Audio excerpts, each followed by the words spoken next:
ဥရောပတစ်ခွင်ရဲ့စိမ့်လန်းဆိုပြေတဲ့မြက်ခင်းပြင်တွေမှာချစ်စရာကောင်းလွန်းလာတဲ့ဒီလို European hamster လေးတွေကိုတွေ့ရတတ်ပါတယ်။မကြခင်ရောက်လာတော့မဲ့စောင်းရာသီကိုအောင်မြင်ကြော်ဖြတ်နိုင်ဖို့အတွက်ခန္ဓာကိုယ်မှာအဆီဓာတ်တွေဖြည့်တင်းဖို့လိုနေတဲ့ European hamster လေးတစ်ကောင်ဟာတိတ်ဆိတ်ငြိမ်သက်လာတဲ့ညှို့ပြသင်းချိုင်းတစ်ခုလေးကိုသူ့ရဲ့စားချက်မြေတစ်ပွဲအပြေးအလွှာဝင်ရောက်လာခဲ့ပါတယ်။စောင်းဝင်ဖို့လည်းအချိန်သိပ်မကြံတော့တာကြောင့်သူ့ရဲ့လှုပ်ရှားမှုတိုင်းဟာစက္ကန့်နဲ့အမျှတန်ဖိုးရှိလာပါတယ်။ အခုဆိုရင်တော့သူ့ရဲ့ရှေ့တဲ့မှာရှိနေတဲ့လက်လက်ဆက်ဆက်ပန်းပွင့်ဖက်လေးတွေကိုမျက်စိကျနေတာဖြစ်ပါတယ်။ဒါပေမဲ့တဘာဝတရားရဲ့စီးမြင်းတွေအရဘယ်အရာကိုမှအမြဲတမ်းလွယ်ကူမရတတ်ပါဘူး။ဘာကြောင့်လဲဆိုတော့ဒီအဖိုးတန်စားချက်မြေလေးဟာတခြား hamster တစ်ကောင်ရဲ့နေမြေဖြစ်နေလို့ပါပဲ။သူတို့နှစ်ဦးကြားမှာပြင်းထန်တဲ့နေမြေလူပွဲတစ်ခုမလွှဲတာမရှောင်တာစတင်လာတော့တယ်။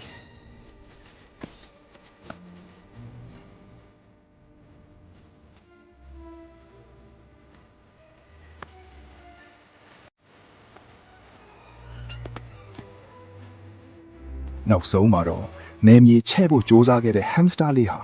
အရှုံးတွေနဲ့အတူဆုတ်ခွာလာခဲ့ရပါတယ်။ဒါပေမဲ့ရှင်တန်လိုစိတ်ပြင်းပြလွန်လာကြောင်းအလွယ်တကူတော့လက်မလျှော့ခဲ့ပါဘူး။သူဟာရန်သူမရိပ်မိအောင်ပါနတ်နဲ့စားစရာတွေရှိရစီခိုးချောင်ခိုးဝတ်ပြန်လဲချင်းကပ်ဝင်ရောက်လာခဲ့ပါတယ်။ဘသူမှမရိပ်မိအောင်ပန်းပွင့်လေးတွေကိုအောင်မြင်စွာစားတောက်ပြီးချိန်မှာတော့သူ့အတွက်စွမ်းအင်ပုံမပြေဝစေမယ့်အရာတစ်ခုကိုထပ်မံတွေ့ရှိသွားပြန်ပါတယ်။အဲ့ဒါကတော့တင်းချိုင်းမှာမီးထွန်းပူဇော်ထားကြတဲ့ဖျောင်းတိုင်ပလင်းလေးတွေကဖျောင်းခဲလေးတွေပဲဖြစ်ပါတယ်။ဒီဖျောင်းခဲတွေဟာသူ့အတွက်တော့ကယ်လိုရီအများရရှိနိုင်တဲ့အဖိုးတန်ပတများခဲလေးတွေပါပဲ